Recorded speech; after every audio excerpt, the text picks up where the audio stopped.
بي ولا بيك، مش بيدي عليك. احنا ما بيدنا نغير الظروف، بس بيدنا نهونها.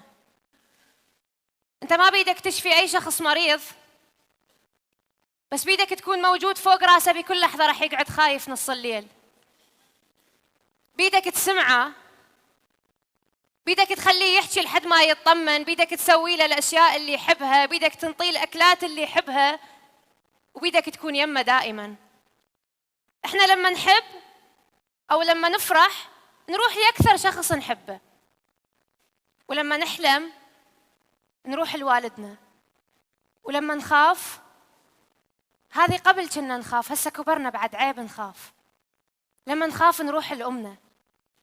بس لما نوصل لمرحلة كل عظامنا ما تخلينا نوقف على حالنا، هنا النقطة الوحيدة اللي نحتاج نسويها إنه إحنا نآمن. أول ما بدأ المشروع كان عبارة عن كرفان صغير. هالكرفان بمئات الأطفال المصابين بالسرطان. كنا كل مرة يصاب طفل جديد يجمعون الأطفال على الباب، كنا نلعب لعبة صغيرة، يوقفون ويصيحون نقنق who's there. هنا كنا نعرف إنه أكو طفل جديد أصاب بالسرطان، وأكو حرب جديدة جاي تنتظرنا. هالمرة لما ندق الباب ما كان باب الأكاديمية، كان باب بيتنا. لما رحت أخذ التقارير من الطبيب قال لي جملة واحدة، قال لي تالا رب العالمين يمنح أقوى المعارك إلى أقوى جنوده وأنت أقواهم. هذه الجملة الطبيب نفسه قايل لي إياها لأكثر من 200 مرة، بكل مرة ينطيني تقرير أحد المحاربين.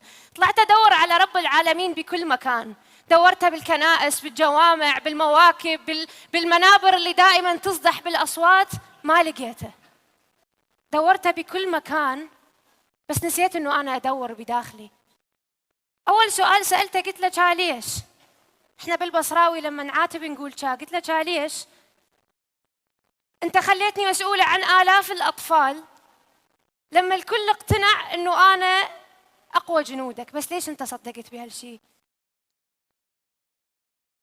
أنا أعرف شلون ممكن أكون أم، شلون كل أم ممكن تضم أطفالها، تحكي لهم قصة ليلى والذيب، الذيب اللي بدأ يأكل شعره وبدأ يأكل أورته، شلون ممكن يجي القطار من بعيد يقنعه إنه هو يأكل، شلون يضم راسه عندي بكل مرة يحاول الممرض يلقي ولو وريد واحد ما وصلت له الحرب.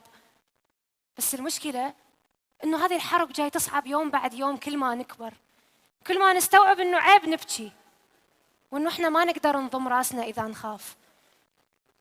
هنا مر شريط ذكريات مئات الأطفال بآخر يوم بحياتهم بالمستشفى، واللي عرفته إنه الشيء الوحيد اللي أحتاجه إنه أنا أآمن.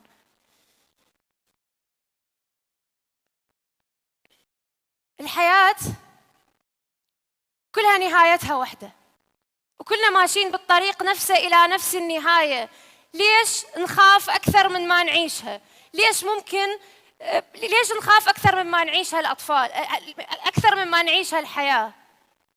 ليش ممكن نعطي قيمة للحياة وننسى أهم اللحظات اللي ممكن نعيشها؟ ليش ما نعتبر كل يوم نعيشه هو آخر يوم بحياتنا، ونعطي قيمة لكل لحظة تمر من خلاله؟ تعرفون هالطفلة؟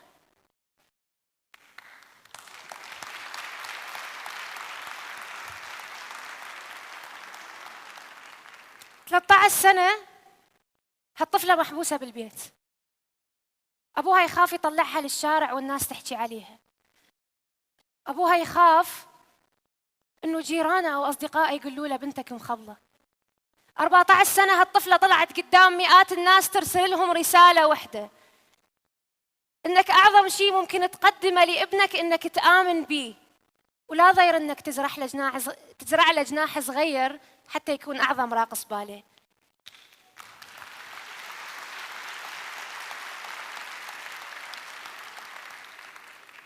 قبل 4 سنوات فتحت أول مدرسة لذوي الهمم بالعراق، كانت أول مدرسة مجانية، بها حالياً 200 طفل.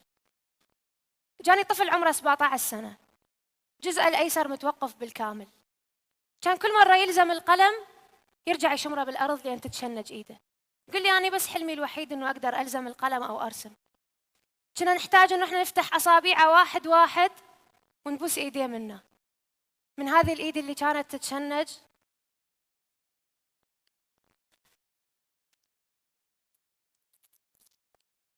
إلى هذه اللوحات.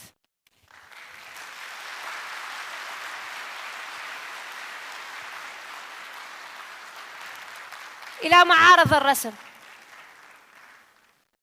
إلى المنصة حتى يكون عازف بهذه الإيد نفسها، يعزف لحن ولا واحد بينا ممكن يفتهمه.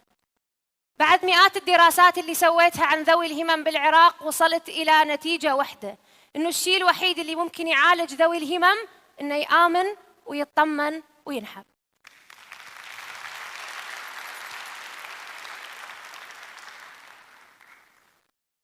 لما تصاب باللوكيميا تحتاج تزرع نخاع، العملية الأغلى بالعالم. لمدة 4 سنوات اشتغلت كل الشغلات اللي بالدنيا حتى أقدر أجمع مبلغ هذه العملية لأكبر أبنائي. لما وصل وقتها راسلت 18 مستشفى حول العالم في سبيل إنه ولو مستشفى واحدة تقبل تعالج هالطفل. كل المستشفيات كانت ترفض بعذر إنه هذه الحالة هي إند ستيج. والمستشفى الأخيرة كتبت الإيميل بحرقة قلب، قلت لهم بدل المليون أنا أعطي 10، وبدل الريكومنديشن من وزير أنا أجيبه من رئيس الوزراء، كل اللي تريدوه أنا ممكن أوفره. فالمستشفى ردت علي بإيميل واحد: One day your money and your power cannot help you.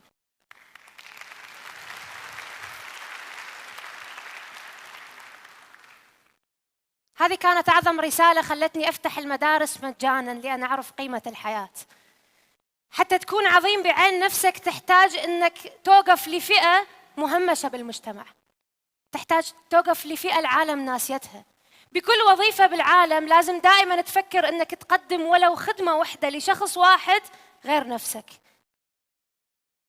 كل الرسائل اللي وصلتني من خلال الأكاديمية علمتني شغلة واحدة، أنه المناصب العظيمة المزيفة هي عبارة عن شيء مؤقت ممكن يتلاشى، أما المنصب العظيم هو القيمة اللي راح تقدر تزرعها بعيون طفل وبعيون أي شخص تقدم له ولو خدمة واحدة.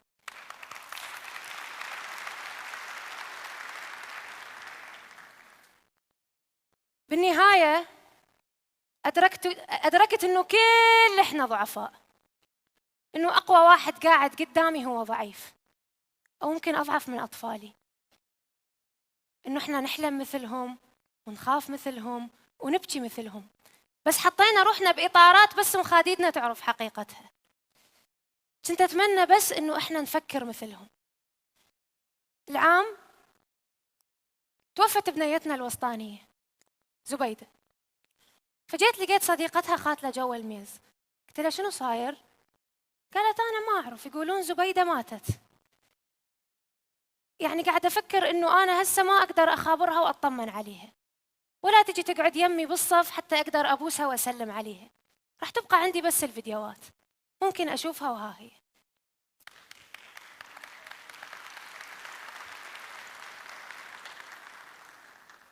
الرسالة الوحيدة الأخيرة اللي بقت عندي: ديروا بالكم على نفسكم عدل، وخلوا ببالكم دائما سؤال واحد بس: شنو قيمتنا وشنو سبب وجودنا على هذه الأرض؟